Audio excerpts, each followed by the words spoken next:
The first Monday night football game of the year as the Minnesota Vikings travel to Soldier Field to take on the Chicago Bears. And in this video, I'm going to give you all of the analysis for my favorite player prop, as well as a lean on the side and the total.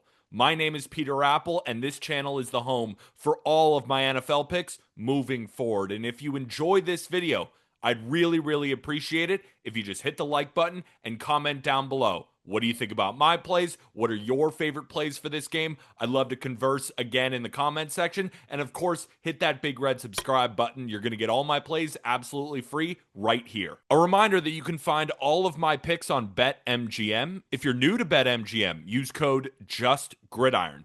By wagering at least $10 on your first pick, you'll get it all back in bonus up to $1,500 if that pick loses. It's always a good idea to take advantage of sportsbook offers whenever possible. Remember, that's code JustGridiron on BetMGM. Let's talk side and total first. I make the Minnesota Vikings minus 2.9 based on my model prediction. Probably tells me to take the Minnesota Vikings in this game. Here's the thing. I'm not very confident in my number. One, because it's JJ McCarthy's first game. You don't know how he's going to respond. And then you have Ben Johnson taking over the Chicago Bears. It's going to be a new look offense. I don't really know what to expect. So I want to take the Vikings, but there's a small part of me that's saying, don't take the rookie on the road. You love Ben Johnson. But then there's another part of me saying, we really going to put our money on the Bears? No. So for me, I'll lean towards the Vikings, but really it's a pass. Now let's talk about the total, because my model prediction is 43. So if late steam hits the over and it gets up to 44.5, I would definitely recommend the under. The problem is, right now I'm looking at the odds screen. We're looking at 43.5 in the market. So basically, I'm totally in line. So it's a complete pass for me. So if you're looking for a side or total pick, I would lean towards the Vikings. And again, if that steam hits the over, come back in on the under. But now it's time for the player prop. Rookie QB JJ McCarthy makes his NFL debut with the spotlight on him going into Soldier Field on Monday night to take on the division rival Chicago Bears. I want to look at a player prop for him. But first, let's look back at how he played at the University of Michigan.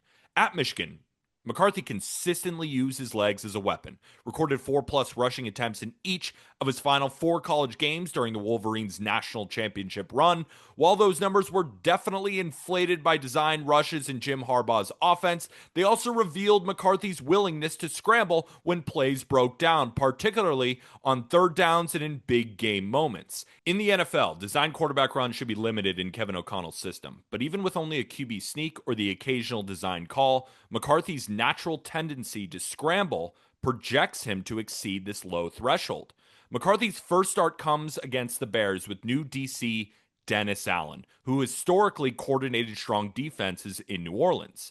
Allen's scheme is designed to crush the pocket and play sticky, too high coverage behind it. This structure can stifle traditional passing progressions, but it also creates windows for quarterbacks to take off when the pocket collapses. Per FTN Fantasy, Dennis Allen's defense have historically allowed a scramble rate of 6.5% on dropbacks. If you can believe it, that's top 5 in the NFL in that span. For a young quarterback like McCarthy, that pressure man hybrid look often translates to more scrambles when the first read isn't there. Now, Kevin O'Connell's offense consistently looks to push the ball downfield. If plays aren't there, deep, scrambling real estate can present itself underneath. While O'Connell isn't expected to feature McCarthy as a design runner, he showed a willingness to incorporate quarterback run wrinkles with Josh Dobbs in 2023, and with McCarthy's mobility, we could see the read option or a red zone design as part of the game plan. For further context, in the same offensive ecosystem last season, Sam Darnold exceeded 4 rushing attempts in 11 of 18 games. Underscores how O'Connell's system already creates baseline rushing opportunities for quarterbacks even without heavily designed runs. You also have the factor of, let's say he's at 3 rushing attempts, but the Vikings win. Couple of kneel downs, that's not even factored into my projection, but that is possible as the Vikings are the favorites in this game. Now that's the football side of it, but the trends also tell us that the rookies are more prone to scrambling in their first game specifically. If we look at the 11 quarterbacks who consistently got starts in their rookie year, 10 of them ran the ball at least 4 times in their debut. So who was the only one? Aiden O'Connell, who ended on 3 rushing attempts.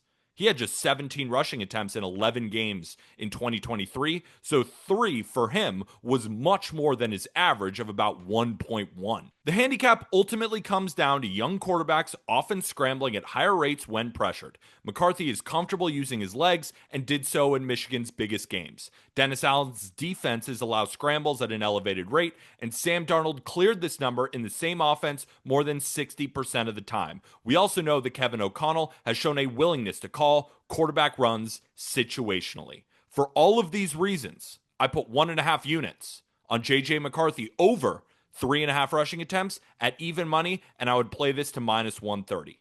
Hopefully you enjoyed all of the analysis. Again, the best way to support, hit the like button, comment, and make sure to subscribe, as this channel is obviously the home for all of my NFL picks moving forward. But we also have to remember, it's very, very important, it's not gambling advice.